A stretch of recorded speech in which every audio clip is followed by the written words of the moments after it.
Doctor साहब क्या observation है आपकी, क्योंकि आपने जो मुझे डिटेल दी थी बदरुद्दीन भाई, वो बड़ी जबरदस्त डिटेल थी जो रशियन एजेंसी की तरफ से थी कि किस तरह का नुकसान हुआ है। तो क्या ऑब्जर्वेशन आपकी है इस पूरे जंगी माहौल की, बदरुद्दीन साहब? सबको मेरा सलाम आदाब पहुंचे। मुमताज साहब, मैं थोड़ा सा ताखिर हो गई मुझे ज्वाइन करने में, मैं कहीं रोजे में था, वहां से लौटा मैं। देखिए, अगर आप हिस्ट्री में जाएं तो जंग किसी मसले का हल नहीं है। जंग सिर्फ तबाही छोड़ता है। हम उसमें नहीं जाना चाहते कि गलती किसकी है, किसने उकसाया, किसने दबाया, नहीं दबाया।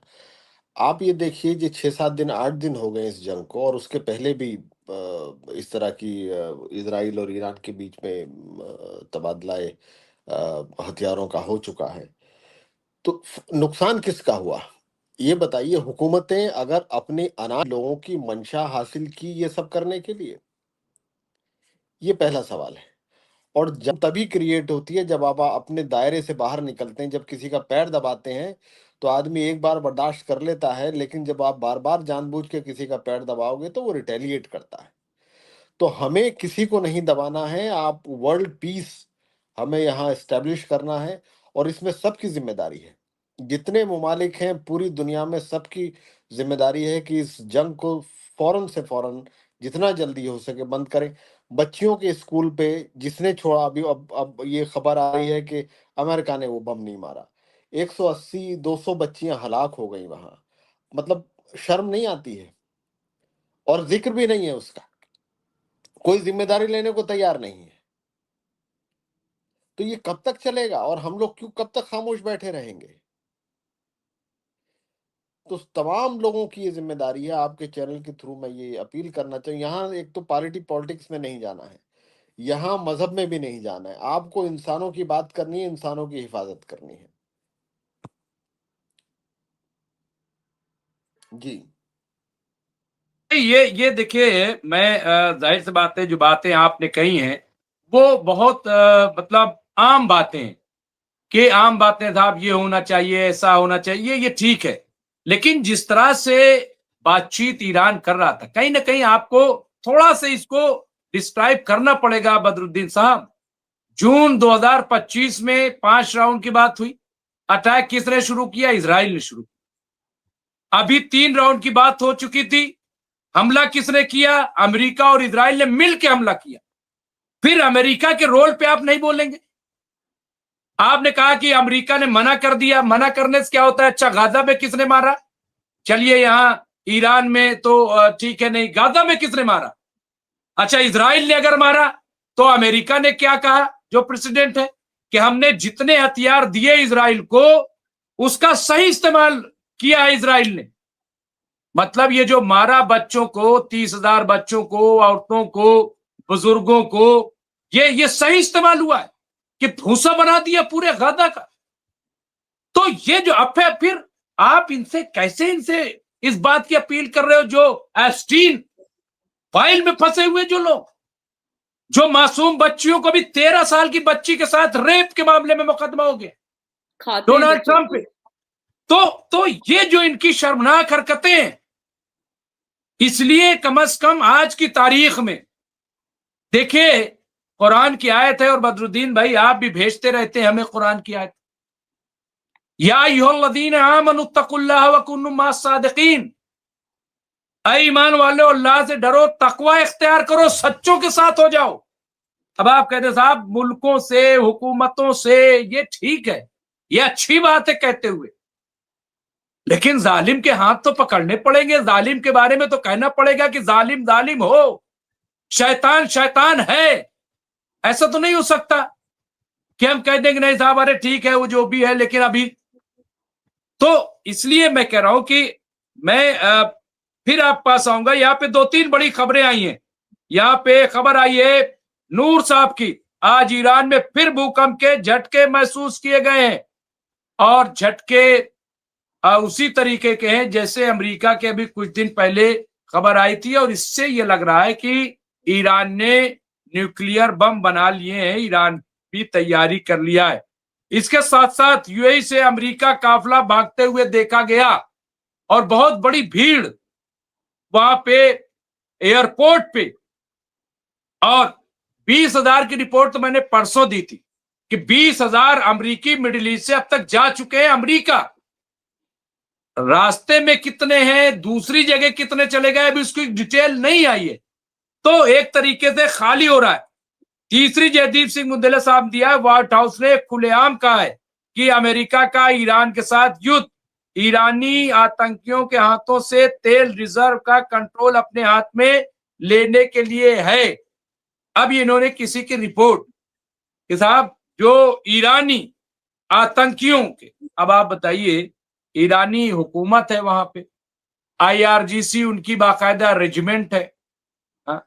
और अमेरिका जिसको कह दे वो टेररिस्ट, और जिसको सदर बना दे वो सदर हो गए, जिसको जो कह दे आईएसआईएस को ये कह दे कि नहीं नहीं ये ठीक है और इनको अब हमने ठीक कर दिया और ये वो। भाई ये तमाशा क्या है? मैं फिरोज बख्त साहब पास आऊंगा और फिर आप पास, आप कुछ कहना चाह रही थी? मैं बस इतना कहना चाह रही थी कि जी। ऑफिशियल कंफर्म रिपोर्ट्स हैं कि वो स्कूल में जो बच्चियों को, आपने छोटी छोटी मासूम बच्चियों को जिस तरह से अभी मुमताज भाई ने कहा, सच को सच बोलना भी आपका फर्ज है। ये फर्ज आपका कुरान। इतनी स्ट्रॉन्ग डिप्लोमेसी थी कि यूएस, हेनरी किसिंजर जो उस टाइम का प्रेसिडेंट था, वो डरता था किंग फैसल से। मरवाया गया है बाकायदा से किंग फैसल को। तो इनकी तो पॉलिसी है ना कि जहां हमारी बात नहीं जाए मानी जाए वहां पे मरवा दो उस लीडर को। सद्दाम हुसैन का यही तो था कि अपने वो डिप्लोमेसी इतनी स्ट्रॉन्ग करा हुआ था, अपने वो तेल के कुएं को एक्सेस नहीं देना चाहता था, किस तरीके से उसको मरवाया। लिबिया एक वेस्टर्न करेंसी लाना चाहता था। What I am saying is कि सही को सही बोलना भी बहुत जरूरी है। ये हम स्टैंड नहीं ले सकते कि वॉर से किसी का वो नहीं होता, there are no sides, nobody win nobody loses. ये सारे स्टैंड अभी लेने का वक्त नहीं है। That's all. वो उनकी कमेंट पे बस मैं एक अपनी ये छोटा सा फीडबैक देना चाह रही थी। जी फिरोज बख्त साहब क्या कहेंगे, जिस तरह के हालात यहाँ पे बन रहे हैं, क्या लग रहा है कि ईरान भी अब बहुत खुल करके आ गया? लेकिन जिस तरह से कहा कि साहब हमें, मैं माजरत चाहता हूं, मैं माफी चाहता हूं अरब ममालिक से और ये अपने नेबर्स कंट्रीज से, कि हमारा मकसद ये नहीं है। इसका कितना इम्पैक्ट आप देखते हैं और क्या लग रहा है कि अभी जंग की क्या नौयत होगी? फिरोज बख्त साहब। जी डॉक्टर मुमताज आलम रजवी साहब, ऐसा है कि, और अपने जो दोनों मेरे काबिल पैनलिस्ट हैं उनको भी मेरा सलाम, बदरुद्दीन साहब और जरीवाला साहिबा। देखिए ऐसा है, जंग जब शुरू होती है तो नोबडी कैन टेल कि ये 5 घंटे में रुकेगी, 5 दिन में रुकेगी, या 50 दिन में, या 5 साल में। ये अभी हम कुछ नहीं कर सकते। ये जंग अभी हो गई है शुरू, इसको अभी हफ्ता 10 दिन होने वाले हैं। अब ये डिपेंड करता है कि इस जंग में ईरान इन जालिम मुल्कों के आगे कितना टिका रह सकता है। बाकी ये बात तो पक्की है कि ईरान को इस बात का अच्छी तरह से पता था कि एक दिन यही होना है, और वो उसके लिए 45 साल से तैयारी कर रहा था। ये जो तैयारी है जो आप देख रहे हैं, बावजूद इसके सैंक्शंस थी, इतनी खतरनाक सैंक्शंस थी कि जो बॉर्डर पे तार लगते हैं, जैसे अजरबैजान और ईरान का बॉर्डर है, या इसका इराक ईरान का बॉर्डर है, वहाँ जो बॉर्डर पे तार लगती है, लोहे की जो खारदार तार होती है, वो तक नहीं मंगा सकते थे, ऐसी जबरदस्त सैंक्शंस थी। लेकिन बावजूद इसके कहीं ना कहीं से तो मदद आई ना, अल्लाह ने भी मदद करी। तो इन्होंने एक इस तरह के अपने मामलात कर लिए हैं कि अभी तक टिके हुए हैं। ये अलग बात है। देखिए सबसे बड़ी कमजोरी जो है उसकी, वो एयरफोर्स है। अमेरिका और इसराइल की एयरफोर्स कभी भी कहीं भी जाकर के धा करके बम छोड़ के आ जाते हैं, तबाह बर्बाद करके आ जाते हैं। और दुनिया ने देखा है 1945 से, वर्ल्ड वॉर के बाद से, हर वॉर में जहां जहां इन्होंने कब्जे करने की कोशिश करी, जहां इन्होंने जुल्म किया, ये इनकी एयरफोर्स वहां जाकर के काम करती है। लेकिन सलाम करना होगा ईरान के मुजाहिदों को और उसके फौजियों को, और ख़ास तौर से जो ये देखिए वॉर स्ट्रेटेजी में जो कारखाने हैं जहाँ पर जो है यानी बैटरीज बनती हैं, जहाँ और भी जो है पुर्जे वगैरह बनते हैं, उनके अंदर फैक्ट्रीज के अंदर एक लंबी चौड़ी तादाद जो है वो ईरानी खवातीन की है। ये आए दिन जो है ईरान को बदनाम करते हैं। एक प्रोटेस्ट हुआ था खवातीन का, उसको हिजाब को लेके। ठीक है, वो पुरानी बात है, उसमें जो भी कुछ हुआ वो हुआ। बासूरत उसको बेस बना के ये बुराई करते हैं, ईरान की भी बुराई करते हैं और उसकी जो रिजीम है उसकी भी बुराई करते हैं। लेकिन आज कल जो भी कुछ है, ईरान जो भी टिका हुआ है, उसमें एक बड़ा बड़ा हिस्सा जो है उसकी खवातीन का है, बहादुर खवातीन का। अब ये लड़ाई कब तक चलेगी? अभी ये जो लड़ाई है ना, ये देखिए ईरान और इसराइल अमेरिका का तो जो होना है वो तो हो रहा है, लेकिन अब इसमें दुनिया फंस रही है। इसमें ये जो अब इकोनॉमिक जो प्रॉब्लम है, ये बैरल जो है, ऑयल बैरल, इनके दाम बढ़ते चले जा रहे हैं। हॉर्मुज पे जो है, हॉर्मुज स्ट्रेट पे जो है वो जहाज रुके हुए हैं। इसका नुकसान हिंदुस्तान को बहुत हो रहा है। गैस के दाम भी आज बढ़ा दिए इन्होंने, 60 रुपए बढ़ गए। तो जंग जितना लंबा खींचेगी, ऐसा नहीं है कि इसमें सिर्फ नुकसान जो है ईरान का होगा या नुकसान सिर्फ अमेरिका या इसराइल का होगा। पूरी दुनिया का नुकसान होगा। और अगर खुदा न खास्ता ये तब्दील हो जाती है वर्ल्ड वॉर में, तो दुनिया ही खत्म हो जाएगी। तो मेरे कहने का मकसद ये है कि इस वॉर को रुकवाने के लिए कोई सामने नहीं आ रहा है। जो 12 दिन की जंग थी, उसमें तो आपस में ही कुछ एग्रीमेंट हो गया, ठीक है। लेकिन यहाँ ये कहना कि भाई तुम सरेंडर करो, नहीं तो जितने भी आईआरजी इसके आरजी के वो है सिपाही, उनको सबको हम कत्ल कर देंगे, या तो तुम सरेंडर करो। इस तरह की बातें करना, तो उस पर जाहिर सी बात है ईरान ने भी यही कहा है कि भाई ये जंग जब ही रुकेगी, या तो यूएस सरेंडर करे या फिर जो है वो I mean the world should see it's back, कि ये हार के वहां से जाएगा। बासूरत इस तरह की जंगों में हार और जीत बहुत बड़ा मसला नहीं होता। दोनों हारते हैं, दोनों जीतते हैं जब जंग खत्म होती है। ये कब तक चलेगी? लेकिन इसमें बहुत ज्यादा नुकसान दुनिया का भी होगा। इसमें एशियन कंट्रीज का जो खास तौर से जो आसपास के ममालिक हैं, इंडिया है, पाकिस्तान है, ये सारे, इनका भी अच्छा खासा नुकसान होगा। चीन का भी अच्छा खासा नुकसान हो रहा है, बावजूद इसके कि चीन के साथ अच्छे रिलेशंस हैं ईरान के। और जो टैंकर हैं, ऑयल टैंकर, चीन की जानिब मतलब चीन का एक टाइम पे 80% जो ऑयल है वो ईरान से आता था। लेकिन ये है कि चीन को पता है कि अगर ईरान के साथ कुछ ऊंच नीच हो जाती है, तो ट्रम्प का पूरा कब्जा हो जाएगा। जैसे मादुरो के मुल्क पे कब्जा किया है उसने, ऐसे वो ईरान की जो ऑयल की जो रिसोर्सेज हैं उस पर वो काबिज होना चाहेंगे। तो ये बहुत ही एक ये समझिए कि एक उलझल्ला बन गया है, एक क्विज सा बन गया है।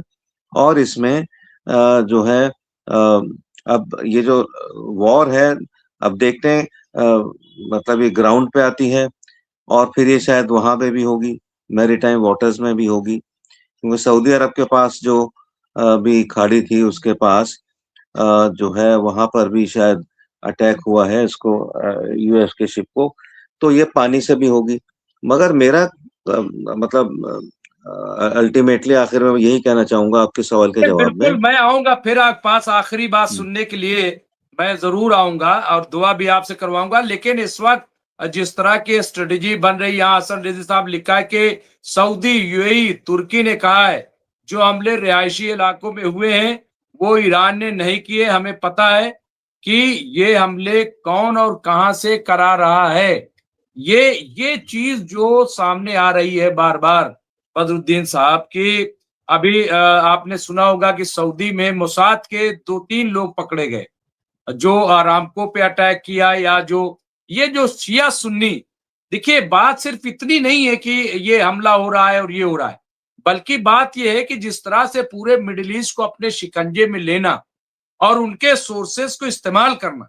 आज हम जवाब नहीं दे पाते जब लोग कहते हैं साहब मुस्लिम मुल्क अपने में लड़ रहे हैं, आप यहाँ हिंदुस्तान में बात करते हो, वहां जाके देखो, वहां रोज बम फूटते हैं। वहां भाई कौन फोड़ रहा है?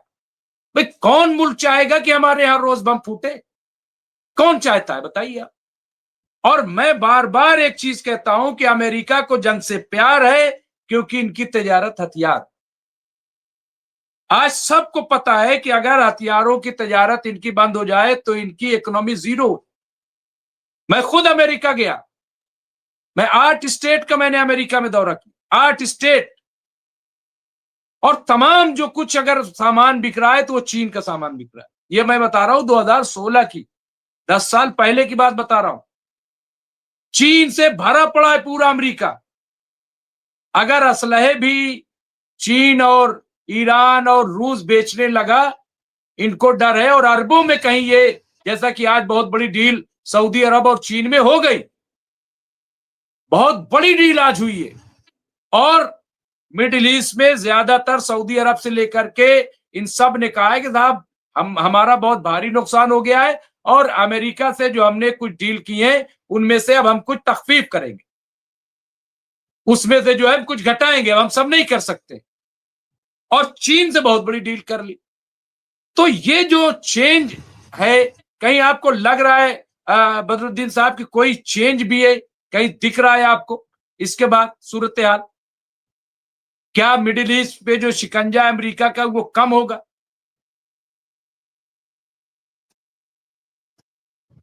कैंसिल किए, मेरी नजर से नहीं गुजरा, मैंने देखा नहीं।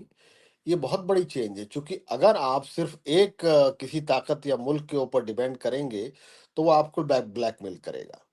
अब पूरी दुनिया आपके लिए व्यापार के लिए खुली हुई है। चीन एक बड़ी ताकत है, रूस एक बड़ी ताकत है। तो आपको जब जब आप इंटरनेशनल ट्रेडिंग में जाते हैं तो जितने बड़े पार्टनर्स हैं उन सबको साथ में आपको लेके चलना पड़ेगा। यहाँ कोई किसी को डिक्टेट नहीं कर सकता कि आप कहाँ से सामान खरीदेंगे, कितना खरीदेंगे, किस दाम में आप खरीदेंगे।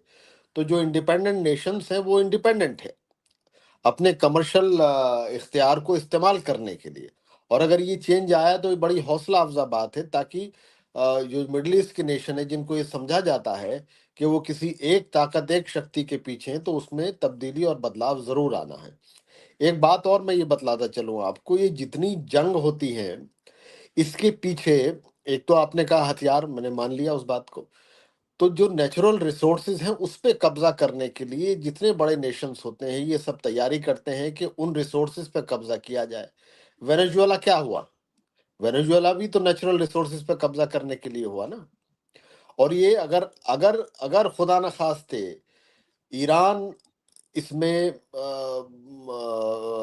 शिकस्त होती है ईरान को, तो ये यही नहीं रुकेगा। जहां जहां नेचुरल रिसोर्सेज हैं, जिन जिन कंट्रीज में नेचुरल रिसोर्सेज हैं, उन सब पे ये चंद ताकतें कब्जा करके बैठेंगी। और फिर जो उसको कहते हैं ना कि अब तराजू लेके बंदर बांट करेंगे। आप अपने दाम पे, अपनी शर्तों पे तेल बेचेंगे, अपनी शर्तों पे आप सोना बेचेंगे, अपनी शर्तों पे आप बाकी जो नेचुरल रिसोर्सेज है वो बेचेंगे। तो ये सिर्फ जो लड़ाई है वो सिर्फ हथियारों की नहीं है, नेचुरल रिसोर्सेज की लड़ाई है। पूरे दुनिया पर आधिपत्य करने की लड़ाई है। तो इसलिए मैं कहता हूं कि जो नेशंस हैं, जो बड़ी शक्तियां हैं, उन सबको साथ आना पड़ेगा। ये जो ऑपरेटिंग पावर्स हैं अब दुनिया में, जो ऑपरेशन कर रही हैं, जो लोगों को दबा रही हैं, उनके खिलाफ खड़ा होना पड़ेगा। इसलिए मैंने वो पहले स्टेटमेंट में बात की थी कि सबको साथ आके सबसे पहले अमन का रास्ता खोलना पड़ेगा। बातचीत के रास्ते से जंग किसी मसले का हल नहीं है। ये जो हुआ बहुत अनफॉर्चुनेट है, इसमें बहुत से बेगुनाह लोग, ज्यादातर ईरान के लोग उसमें मारे गए। और सऊदी अरब, यूएई, बहरीन और कतार, यहाँ भी जो नुकसान हो रहा है, आपने कहा कि किसने मारा है, वो भी पता नहीं है। जब जंग होती है तो इस तरह की चीजें होती हैं कि पर्दे के पीछे से बहुत सी चीजें की, तो उससे भी आपको सावधान रहना रहना है कि कौन आपके साथ है, कौन आपका दोस्त है, कौन आपके खिलाफ है। अगर ये बात उनकी समझ में आ गई है, अब मिडिल ईस्ट के या अरब नेशंस के जहन में ये बात आ गई है, तो ये बड़ी अच्छी और हौस